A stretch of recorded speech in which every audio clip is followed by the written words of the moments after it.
Alfonso Graña preguntó: ¿qué hay por el oeste? Nada, le contestaron. Como por el oeste no había nada, Graña partió para el oeste.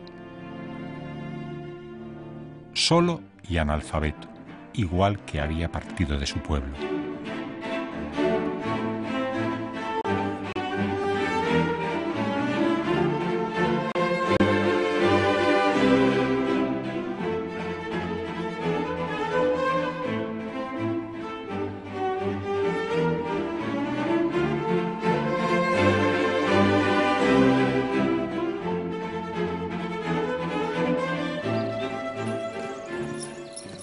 La vida de Alfonso Graña ha estado casi 70 años perdida en la letra pequeña de la historia, reducida a alguna que otra reseña enciclopédica y a los artículos que Víctor de la Serna publicó antes de la Guerra Civil Española. Maximino Fernández Sendín, su último biógrafo, ha rescatado el personaje y ha documentado una de las más apasionantes peripecias de la emigración gallega. Alfonso Graña es un joven campesino de la provincia de Ourense, en el concello de Avión, por aquel entonces una de las zonas más pobres y agrestes, que a finales del siglo XIX, como otros muchos también de Galicia, emigra a Brasil. Recala en Belén de Pará, posteriormente se traslada a Manaos y está documentado que en 1910 se encuentra ya en Iquitos, Perú. Allí trabaja lavando oro, extrayendo oro, y también en la siringa, en el caucho. Tras la crisis del caucho en 1922 se adentra en la selva con un amigo y vecino y se encuentra con una tribu de los indios jíbaros. Y ahí comienzan una de las más increíbles aventuras que un hombre blanco ha podido vivir y contar.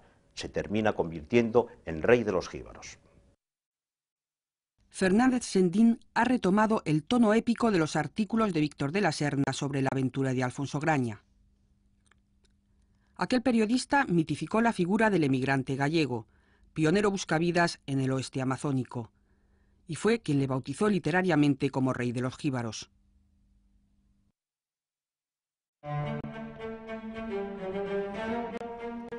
La información sobre la vida de Graña se difundió en la prensa española gracias a otro intrépido personaje, el capitán de aviación Francisco Iglesias Brahe. Este militar gallego, muy popular en los años 30 por sus hazañas aeronáuticas, impulsó el proyecto científico más importante de la República, la expedición Iglesias al Amazonas. Entre sus colaboradores hubo uno introducido en el corazón mismo del territorio que iba a explorar, Alfonso Graña. Graña es la persona que conoce el sitio, que conoce el interior, que conoce los indios, que le pone en contacto con la realidad, que él conoce y explota, él vive en ese contexto, es un aventurero. Aquí tengo a mi lado a nuestro amigo Alfonso Graña, natural de Avión, que reside desde el 22 en el río Santiago. En el puerto peruano de Iquitos, un cronista genial entrevistó a Alfonso Graña cada vez que éste abandonaba la selva. Transcribió esas conversaciones en cartas y junto a otros muchos datos sobre el Amazonas los envió a la expedición Iglesias en Madrid. También era gallego y se llamó Cesario Mosquera. En Iquitos tenía una librería en el Jirón Próspero y donde se reunían muchas veces unos artistas, literatos y escritores, poetas locales, y que efectivamente tenía, por supuesto, relaciones con Alfonso Graña, ¿no? Que era un personaje pues un poco inhabitual, ¿no? Y tenía relación efectivamente con Graña, pero también con el proyecto de la expedición Iglesias, que nunca se llevó a cabo, pero que tenía efectivamente que hacer un viaje, digamos, importante sobre el Amazonas, desde la cabecera pues hasta la desembocadura. Mosquera fue un republicano convencido, un hombre que creía en el progreso y que nunca, como demuestran sus cartas, olvidó el retraso secular del pueblo donde nació, Rivadavia, en la provincia de Orense, muy cerca del lugar donde por esos mismos años vio la luz Alfonso Graña. Que vaya la misión pedagógica a mi pueblo, a los pueblos negros de humo de toda Galicia. Que entren a las casucas de piedra sin picar, donde sale humo de cada teja. Al entrar al dormitorio y la cocina, verán lastimero atraso. La pared al pie de la cama, cuajada de esputos secos. Las ropas de aquellas camas y los jergones, todo podredumbre. Camas donde duermen 4 o 5 chicos y la mitad se orinan.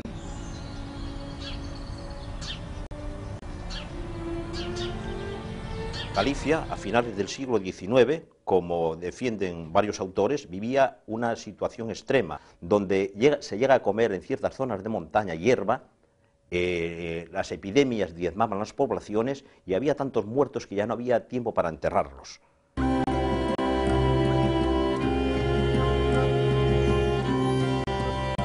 La economía gallega en la segunda mitad del siglo XIX estaba en un callejón sin salida. Para los campesinos, por entonces el 85% de la población, el futuro no existía en su tierra. El modelo productivo basado en el maíz y la patata estaba agotado. Las técnicas agrarias estancadas en la época de los romanos. El minifundio no daba para vivir y la industria era un espejismo. El espejismo de oro de Buenos Aires, norte de todas las esperanzas, arrancaba a los pueblos de Europa a sus mejores hombres. Traían salud, fuerzas, sueños, esperanzas, energías. Entre 1880 y 1930, en 50 años, 500.000 de gallegos cruzó el Atlántico. El efecto llamada se alimentaba en cada fiesta patronal de las aldeas, en la opulencia de los retornados y en las noticias procedentes de ultramar. La situación en Galicia era trágica, pero no más que en otras partes de España. Entonces cabe preguntarse, ¿por qué emigra el gallego y no emigra el extremeño? ¿Por qué emigra el de Lugo y no emigra el de Albacete? No es porque tenga más espíritu aventurero, ni porque sea más atrevido, ni porque tenga ningún tipo de vocación especial de salir del país, sino simplemente porque puede. Es decir, para emigrar hay que ser pobre pero no miserable, que era un pequeño propietario. Aunque fuera propietario de casi nada, pero era propietario de algo. Tenía una vaca, tenía una casa, tenía un barco, tenía algo que podía pignorar, podía empeñar y con eso conseguir el dinero o tenerlo como garantía para poder viajar, comprarse el billete y poder viajar. Alfonso Graña nació en 1878. La emigración a América dejaba sin hombres jóvenes las aldeas de Galicia. Hijo de padre sastre y de madre labradora, según figura en su partida de nacimiento. Superviviente junto a 2 hermanas en una familia castigada por las epidemias. Gracias a un documento enviado por el viceconsulado de Iquitos, se ha sabido el lugar exacto de su nacimiento, Amiudal, una de las 9 parroquias del concello de Avión, en Orense. Cuando llegué, por lo tanto, siguiendo este hilo, en su pueblo nadie le recordaba, nadie le conocía, excepto pues una prima carnal, que fue la única que seguramente por aquellos recortes de prensa, que en su debido momento salieron en la prensa también nacional, pues ya me dijo que fue el rey de los jíbaros y que los civilizó a los indios del Amazonas. Pasó desapercibido totalmente para su pueblo natal, donde ahora ya en su casa natal tenemos una placa conmemorativa. Alfonso Graña era primo nuestro. Yo, como era, no se lo puedo decir, porque yo no me acuerdo de él para nada. La que me contaba mi mamá es lo que sé, que era un hombre fuerte y que se dirigió a las Amazonas para dominar aquella nación que no estaba dominada. Acabó siendo rey de las Amazonas, pero para dominar a aquella gente, viría la muerte a los ojos muchas veces, porque era de suponer. ¿Piensa usted que había muchos peligros o que pasaría Alfonso muchos peligros? Peligros, ¿cuántos pasaría? ¿Cuántos pasaría? Pero ¿quién le podía valer? Las familias estaban por aquí, allá iba él solo. ¿Era un aventurero? Sí, un poco aventurero, bastante fuerte y destinado a salir por el mundo.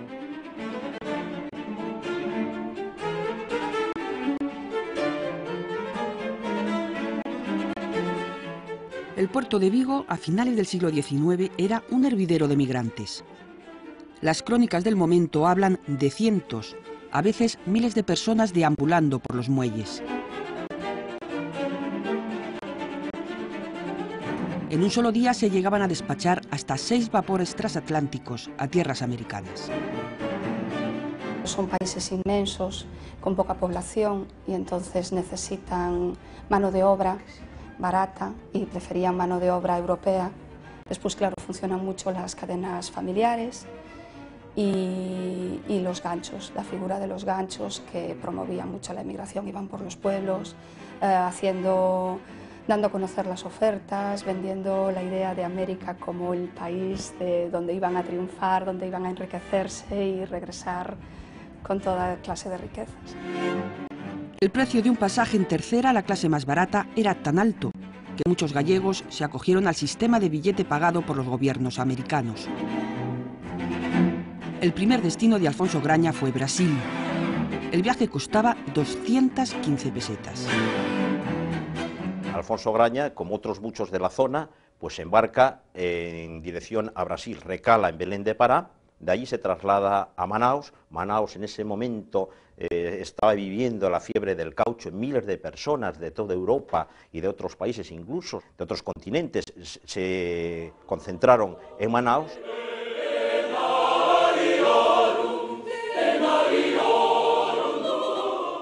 Manaus, en medio de la selva, a donde no se podía llegar más que por vía fluvial. Tenía un teatro de la ópera impresionante, lo tiene, el Teatro Amazonas, donde en su momento cantó Caruso o actuó Sarah Bernhardt.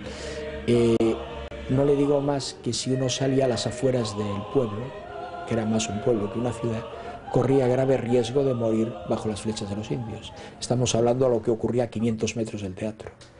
Pero en donde se daban lujos que hoy resultaría casi risibles, aparte de increíbles. Toda la semana salía de Manaus un buque con destino a Lisboa cargado de ropa sucia para que en Lisboa la lavaran, la plancharan y la almidonaran. El negocio del caucho era, a comienzos del siglo XX, la forma más rápida y peligrosa de hacer dinero. La industria mundial había descubierto el látex y necesitaba hombres dispuestos a sangrar el árbol de la siringa en los bosques amazónicos.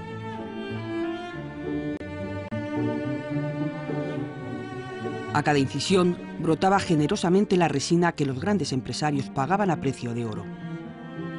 Penetrar en la Amazonia tenía una alta dosis de riesgo. Evidentemente las posibilidades de volver vivo, ya no digo rico, de volver vivo y sano, pues no excedían al 50% y probablemente fueran menores. Porque emigrar a la Amazonia había ya que tener una mentalidad especial, o había que estar muy desesperado. Se iba con mentalidad de pionero, se iba con mentalidad de aventurero. Es el perfil de Alfonso Graña.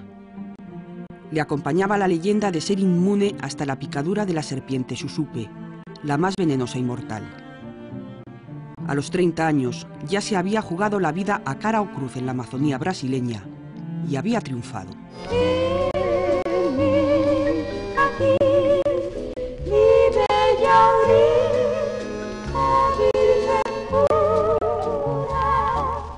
Para cantar la hermosura del sol de Loreto. La capital del departamento de Loreto mantiene el carácter que le imprimieron hace un siglo los magnates del caucho. La promesa del dinero fácil atrajo a agentes de procedencias tan distintas que Iquitos llegó a tener hasta 9 consulados, entre ellos el de España. En aquel tiempo llegaron un montón de gente. Una gran cantidad de esta población llegó de la selva alta, además de Cajamarca y de Amazonas. Otra cantidad de gente vino de España y después parte de eso los judíos, los orientales, portugueses. Ahí es donde llega Graña.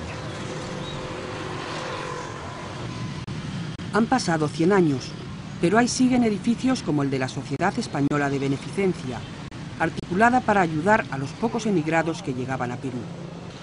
O el Hotel Palace, símbolo de la opulencia cauchera. Sus enrejados fueron traídos desde Hamburgo, los mármoles de Carrara, los mosaicos de Sevilla.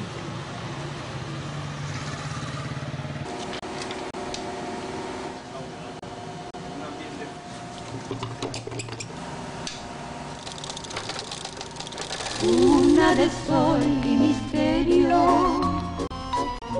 A las puertas de la selva, la élite social vestía de frac y bebía vinos de Burdeos.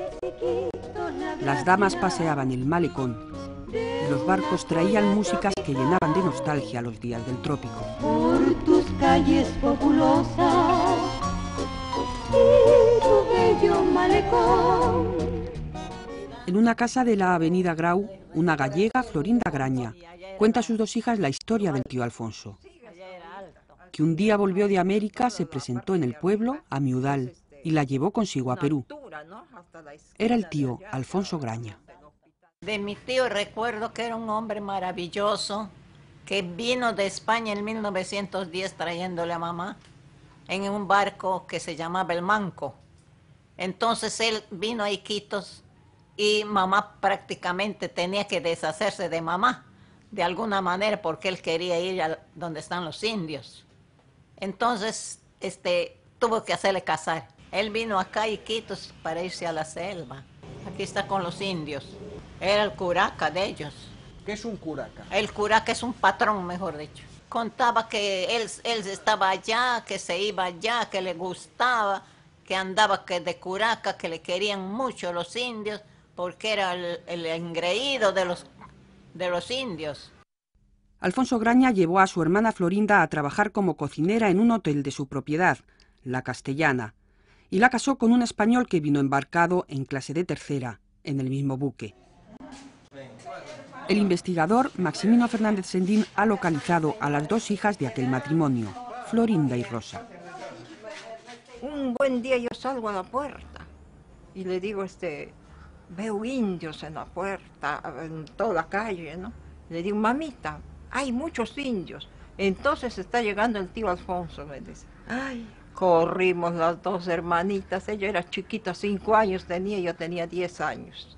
A lo lejos se le veía a él con todos una recua de indios y traían algo para darle a su hermana, mi tío, ¿no? Y yo le digo, ay, tío Alfonso, ¿qué has traído? Te he traído tus aguajes, unos frutos que acá se llama, y me traía aguajes. Ay, para mí era la locura más grande los aguajes. Mi tío Alfonso era alto, lindo, blanco, como todo español, ¿no? Blanco, pero sí cara delgada por el trabajo.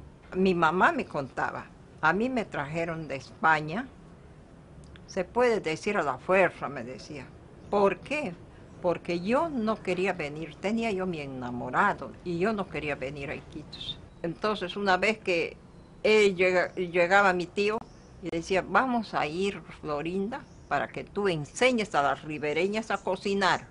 No saben cocinar, hermana, le decía. Tú tienes que ir. Hay bastante gente extranjera, españoles, judíos, ingleses, de todo en Iquitos. Era cantidad de personas que había. Graña llega exactamente en el momento en que está en su clímax más alto, el boom del caucho, y comienza seguramente a desarrollar toda su actividad cauchera. Pero había otros como Barcia, como Barreiros, que tenían fuertes estradas caucheras en las riberas del río Tapiche. Los hermanos Barcia posan en la foto a la puerta de su casa de Iquitos. Fueron importantes caucheros a los que Graña propuso algún que otro negocio imprudente que nunca estimaron. En esta otra foto figura el contable de la empresa, también gallego. Se llamó Venceslao Barreiro. En el momento en que mi abuelo se fue a formar sociedad con ellos, ellos ya tenían una trayectoria muy hecha, porque evidentemente habían sido los pioneros en el negocio del caucho, ¿no? Y fueron comprando arrobas de terreno hasta que consiguieron una extensión semejante y bastante aproximada a la de Galicia. Y así a su fundo le llamaron Galicia. Y lo tenían dividido en 4 provincias, como la Galicia de verdad. Y incluso en las cartas o en los pedidos o en las recogidas del caucho en Iquitos, pues recibían tantas balas de caucho procedentes de Pontevedra, o procedentes de Lugo, o procedentes de Orense. Los Barcia, nostálgicos de su tierra, levantaron en la selva una Galicia amazónica. El hermano mayor murió en Perú, pero es en el cementerio de su aldea natal, Padrons, donde un busto y una placa rezan así: a José Benito Barcia Boente, filántropo. Los hermanos caucheros invirtieron parte de su inmensa fortuna en la educación de su pueblo. Mandaron construir el hermoso edificio de una escuela y le pusieron maestro. De allí salieron años después nuevos emigrantes, pero ya no fueron analfabetos. En Padrons se estudiaba gracias al dinero del caucho. La selva era dura, pero pagaba bien. Dura por las condiciones de trabajo y dura por el medio. Es decir, el lugar en que estaban, que era en el río Tapiche, como a 8 días de navegación desde Iquitos, pues la selva era la selva virgen propiamente dicha, es decir, que era noche todo el día, excepto las 12 en el que el sol caía perpendicular y entonces había un rayito de luz. Pero trabajaban con lámparas de queroseno durante todo el día. Pilar Barreiro nos presta la experiencia de su abuelo para entender la vida del siringueiro. Su relato podría haber sido el de Alfonso Graña, en ese momento y también en el Amazonas peruano, trabajador del caucho. Siempre era un territorio nuevo, un territorio que se iba ganando, pero cada vez más alejado, ya no digo de la civilización, pero sí más alejado de su cuartel general, es decir, de los campos en los que vivían. Pero sobre todo, de lo que sí él hace mención muchas veces, es de la soledad, porque la mano de obra casi toda era o indígenas o bien orientales, chinos sobre todo. Por lo tanto, la comunicación era imposible. O sea, vivían para trabajar y comían para trabajar y dormían lo mínimo para trabajar.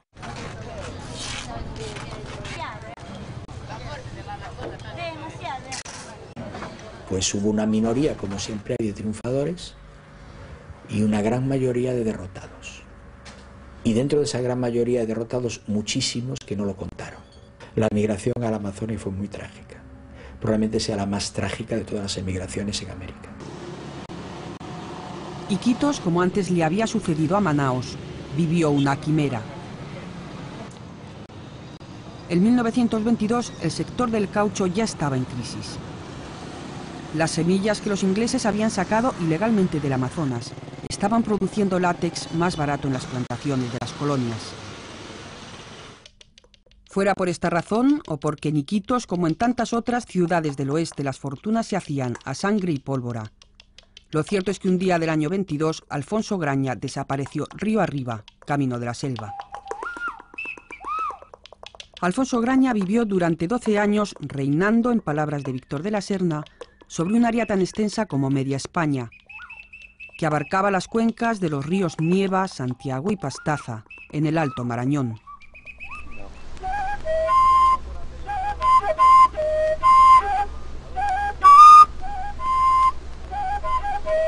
Pocos hombres blancos habían llegado hasta allí.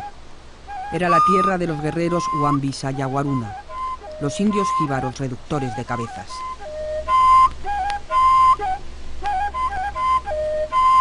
Los jíbaros es un pueblo imbatible.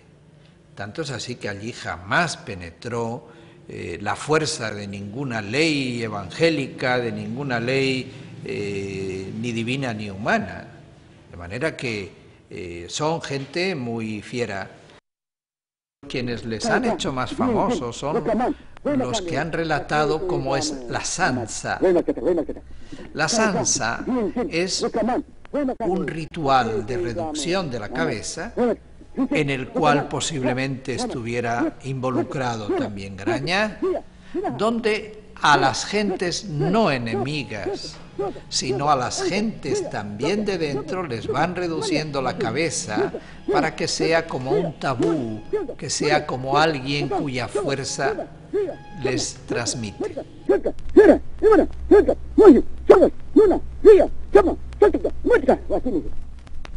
Yo creo que la palabra rey de los jíbaros es muy exagerado, hace parte del mito, pero que sí posiblemente era como se llama, un patrón que posiblemente ha sabido conseguir, digamos, la relación o alimentar una buena relación con los jíbaros, muy posiblemente, incluso posiblemente se casó con mujeres aguaruna o ambisa. Entonces ha tenido seguramente este papel un poco de intermediario hábil, ¿no? Y se sabe que muchas veces regresaba a Iquitos para precisamente intercambiar, negociar productos de la selva, y que eso a los jíbaros le interesaba mucho, ya que siempre ha sido pues una fascinación pues para ellos. En el puerto de Belén, una balsa atracó. El puerto sigue siendo el mismo exótico escenario, en el que Alfonso Graña aparecía 2 veces al año con sus balsas cargadas de todo tipo de mercancías procedentes de la selva y de las chacras, las granjas trabajadas por indígenas que tenía en el interior. Alfonso Graña traficaba, podemos decir, con muchas mercancías, algunas incluso prohibidas en aquel momento. La sal era monopolio del Estado. También incluso él admite que vendía tortugas en época de desove. E incluso tiene un proceso que luego se archivó, por lo visto, por vender cabezas reducidas. Debe ser que no hubo las pruebas suficientes, pero bueno, es una de las prácticas que hicieron muchas otras personas, que vendía y comerciaba con todo tipo de mercancías, como él dice, de la selva. En la librería Amigos del País, Cesario Mosquera toma nota de cuanto acontece. Es el colaborador más apasionado y eficaz de la expedición Iglesias al Amazonas, que ya se está preparando en Madrid. Al doctor Marañón, miembro del patronato, le envía con fina ironía gallega estas fotos, con su anotación correspondiente. Los médicos de la región del Alto Marañón, si no salvan a sus enfermos, les cortan la cabeza.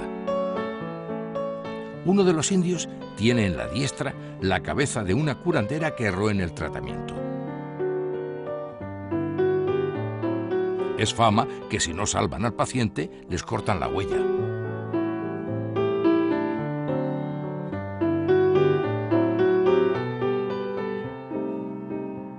No sabemos qué suerte corrió la cabeza del indio Mariano, en la foto al lado de Alfonso Graña. Lo que sí sabemos, porque lo cuenta Mosquera, es que fue víctima de su propia medicina y le mataron por no curar bien. Cesario Mosquera ha sido un personaje muy notable. Ha hecho muchas cosas de todo lo que tú puedes imaginar. Ha sido barbero, ha sido librero, ha sido cineasta, ha sido incluso en el servicio local, ha sido concejal. El local de la librería Amigos del País estuvo y está en la calle del Próspero y sigue siendo propiedad de la familia Mosquera, aunque ha cambiado de nombre. Ahora se llama Librería Tamara y la gestionan otros empresarios. Todavía encuentro gentes que reclaman nostálgicamente la presencia de la librería Mosquera.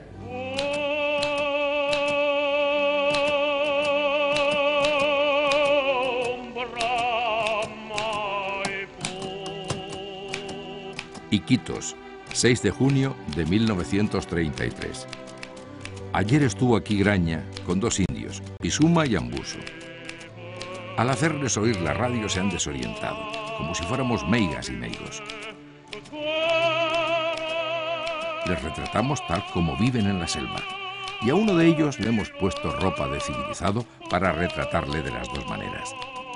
El indio es del río Nieva, es aguaruna. Muchos de ellos, es decir, la mayoría, en el primer viaje indudablemente, conocían o conocieron lo que era la civilización para ellos. Nunca habían visto un avión, nunca habían visto un automóvil. Pues Alfonso Graña en Iquitos, como él mismo relata y recoge Cesario Mosquera, los llevaba al cine, les compraba helado, les ponía la radio, los subía en automóvil, les curaba las llagas. Y claro, esto indudablemente provocaba una admiración. Él mismo, cuando los lleva al cine, dice, y esto para que le cuenten a los demás lo que han visto. No sé cómo un indio podía contar lo que había visto, que era el cine, a los demás sin que lo tomaran por loco. Tenía de todas maneras una posición que le podía acercarse a la figura del chamán por el hecho que se encontraba precisamente a la articulación de 2 mundos, ¿no? En los ojos de la gente de Iquitos parecía también como un tipo de brujo, porque andaba con indígenas de la selva, y de punto de vista jíbaro también, porque tenía esta relación muy especial con la gente de la ciudad, entonces era un personaje perfecto, pues, ¿no? Cuando él venía, nos enseñaba fotos con los reverendos padres, que muchos llegaban donde él, los quería mucho, los atendía. Y sus indios, no le faltaban alrededor muchos indios. En el Alto Nieva puso su ganadería, una hacienda linda que tenía ganados, animales, de todo.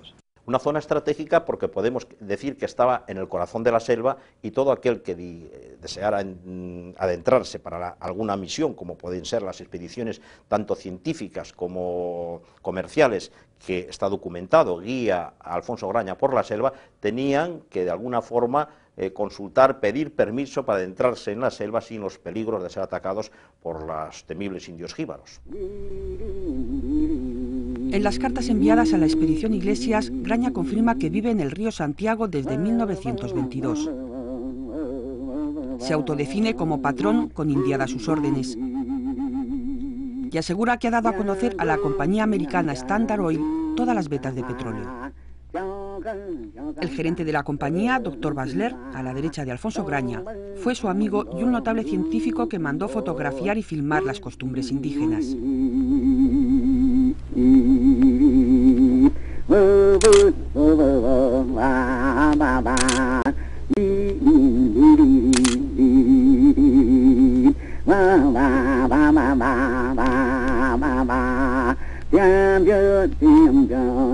Otro amigo, el fotógrafo Alfred Grossman, hizo esta foto en el Pongo de Manseriche.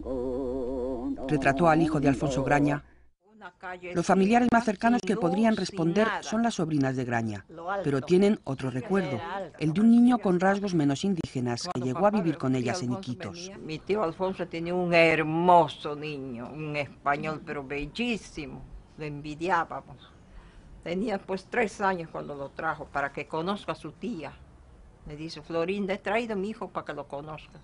Cuando entró, qué belleza de muchacho. Nosotros éramos feitas al lado de él, pues no. Pelo rubio. Pelo rojo. El pelo tenía rojo como de mi mamá. Su pelo de mi mamá era rojo, era pelirroja. Y el muchachito era igualito. Ha estado casi 1 año con nosotros. Pero al regreso de mi tío Alfonso, ya no, el muchachito quería quedarse. 5 años tenía en esos tiempos cuando le trajo mi tío. Yo decía, ¿cómo se llama este tío Alfonso? Como yo me decía Alfonsito. Alfonso era también el nombre del niño que a veces hacía de intérprete en las entrevistas que Mosquera y sus hijas hacían a los indios de Graña. El ahijadito, como le llamaban, hablaba la lengua jíbara y una mezcla entre castellano y gallego. Su relación con Graña es otra incógnita por resolver. Alfonso Graña, según la hipótesis en principio del libro y lo que se conocía, tenía una mujer jíbara. Ahí aparece una foto entre la documentación relacionada con Alfonso Graña de una india jíbara que dice en el reverso, hija del rey jíbaro Sumarín III, rey de los Huambisa. Es decir, que pensamos que pudiera tratarse de la mujer de Alfonso Graña. Yo creo que eso, claro, hace parte del mito, no hay princesa allá, sino que hay la figura del hombre con posiblemente 2 o 3 mujeres, ¿no? No es el punto de vista de los indígenas, ¿no? Ahí estamos en el punto de vista exterior de nosotros, ¿no? Rey de los jíbaros, princesas, son cosas que los jíbaros creo que no tienen mucho, ¿no? Hombre fuerte, sí, hombre eminente, hombre fuerte, gran guerrero, todo eso sí. La exploración científica al Amazonas fue el sueño cultural de la República. El gobierno quería hacer una demostración de potencial investigador. Esta colección, que se conserva en el Museo Antropológico de Madrid, es parte de ese sueño. Objetos traídos a España desde la selva por el promotor del proyecto, un capitán de aviación, Francisco Iglesias Brahe, que pocos años antes había alcanzado fama mundial.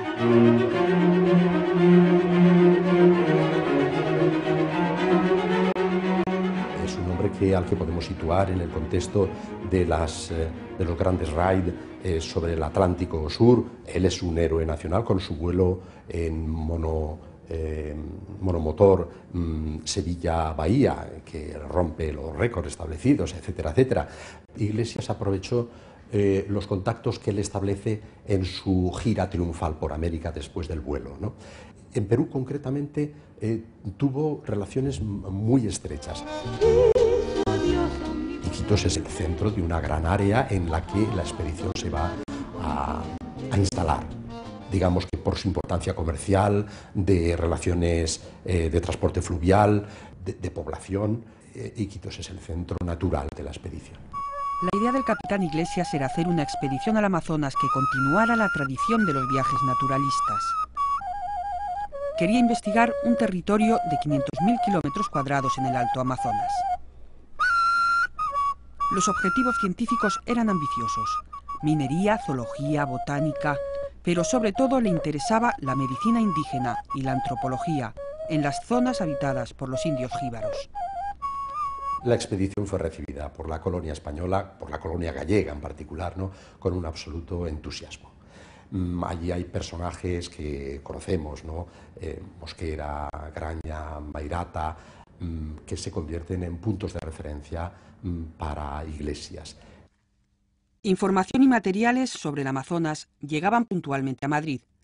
Unas veces eran plantas y tubérculos que recogían en sus salidas campestres, otras productos relacionados con la medicina o las costumbres indígenas.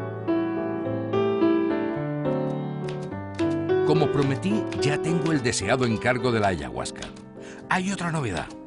Ayer llegó Graña con las balsas cargadas de aviones averiados en el Alto Marañón y Río Nieva. Incluso trae los restos mortales del piloto. En 1933, Alfonso Graña protagoniza una de sus mayores y más increíbles aventuras. Una escuadrilla de las Fuerzas Aéreas Peruanas, de 3 aviones, que se dirigen a Iquitos por el conflicto entre Perú y Colombia por Leticia. Debido a una tormenta tienen que acuatizar en el río Nieva. Los indios de Graña, que los ven caer, acuatizar, acuden en su auxilio. Rescatan a 2 de los aviones, pero un tercero cae, como ellos mismos dicen, 2 vueltas más arriba. Alfonso Graña contó a Mosquera que el hidroavión era un Douglas de guerra y que cayó en el bosque en su chacra, a 400 metros del tambo.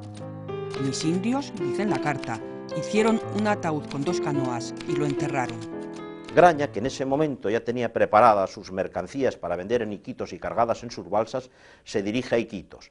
La noticia del accidente ha impactado a la sociedad loretana. Los mandos militares encomiendan a Graña el rescate del cadáver del joven aviador. Todo el mundo en Iquitos sabe lo temerario del encargo. Por eso ha quedado el testimonio gráfico de su llegada a puerto. Solo Graña era capaz de atravesar en sus balsas con 2 hidroaviones y un ataúd el terrible Pongo de Manseriche, un rápido del río donde la furia del agua se tragaba barcos enteros. Tarda casi 2 meses, puesto que tiene que esperar las bajantes del Pongo, hasta que un día, como describe el mismo Víctor de la Serna, aparece en Iquitos con las banderas de España y Perú a media asta y con 2 aviones desarmados y el cadáver del piloto. En el entierro del aviador, una escuadrilla de aviones de las Fuerzas Aéreas del Perú sobrevoló Iquitos. Así entró Alfonso Graña en la historia que empezaba a escribir el mítico Grupo 42 del Amazonas.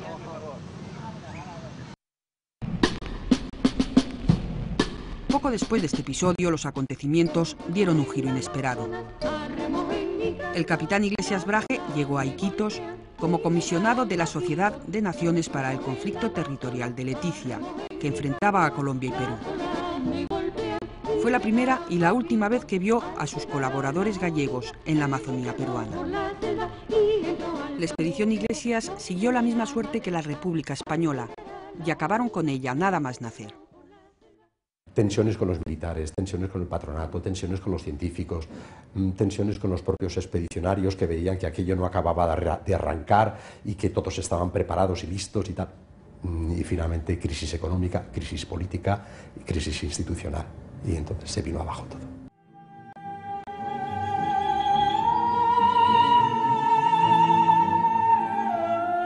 Alfonso Graña, que había recibido 5.000 pesetas por el rescate del aviador, dinero suficiente para comprar 2 casas en Galicia con sus terrenos, nunca regresó.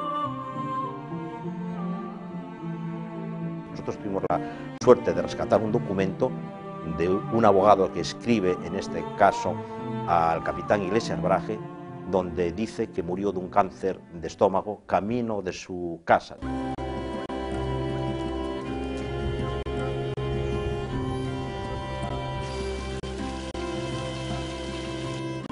Vi en la Gran Enciclopedia Gallega, que es una gran enciclopedia realmente, Alfonso Graña. Graña, Alfonso, y vi que era un gallego que había vivido entre los jíbaros, y vi la historia, parte de la historia, y me encantó. Y con los años me vino a visitar un periodista de La Voz de Galicia, en compañía de Maximino Fernández Sendín, y me dijo, ¿tú irías a buscar a Graña en alguna ocasión? Y bueno, un buen día le dije, Maximino, voy a buscar a Alfonso Graña. Desde Iquitos pensaba coger el río Marañón, que es lo que hacía Graña realmente en sus recorridos, y acometer el Pongo de Manseriche.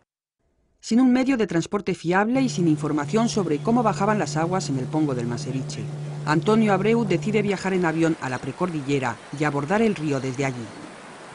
Cerca del Pongo de Manseriche me encontré a los Aguaruna por primera vez. Todos ellos recordaban a Alfonso Graña. Decían que había dominado toda aquella zona, que comerciaba, que era realmente el jefe de toda aquella zona, pero hasta arriba, hasta Ecuador. Y seguí por el río hasta un lugar que se llamaba Galilea, y allí me encontré a Alfonso Graña. Alfonso Graña. Yo soy de España. ¿De España, no? Sí. Es indígena. Usted es indígena, ya, sí. Ya. Es Guambisa. Sí, Guambisa. Sí. A mí me pidió un amigo que viniera a visitarle. Sí. Claro, pensando que si es descendiente de Alfonso Graña. Ah, ya. El gallego. Por el apellido, ¿no? Ese es mi apellido que me pusieron. Pero soy indígena legítimo. Es indígena legítimo, sí. Sí.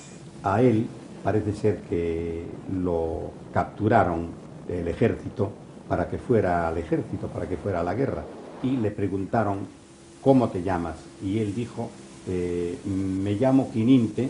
Y dijeron, pero tú tienes que tener un nombre, porque ahora estás en el ejército y tienes que tener apellidos.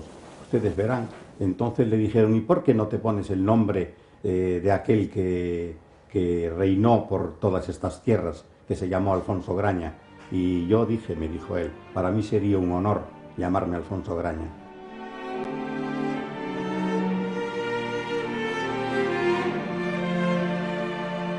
La aventura sigue abierta. La descendencia de Alfonso Graña vive en algún lugar de la selva. Desde la misión jesuita de Santa María de Nieva ha llegado la última carta sobre el rey de los jíbaros. Asombra que un hombre solo haya podido adquirir tal dominio en un medio tan adverso y hostil como esta selva. El título es lo de menos. Lo importante es la realidad de lo narrado con tanto realismo a su amigo que lo recogía en aquella vieja máquina de escribir. Son ya otras épocas irrepetibles. Espero que tengáis una rica información sobre la estirpe de los Graña. Sus hijos continuarán por aquí. Alfonso Graña es un magnífico testimonio de coraje y aventura. Un señor de la selva.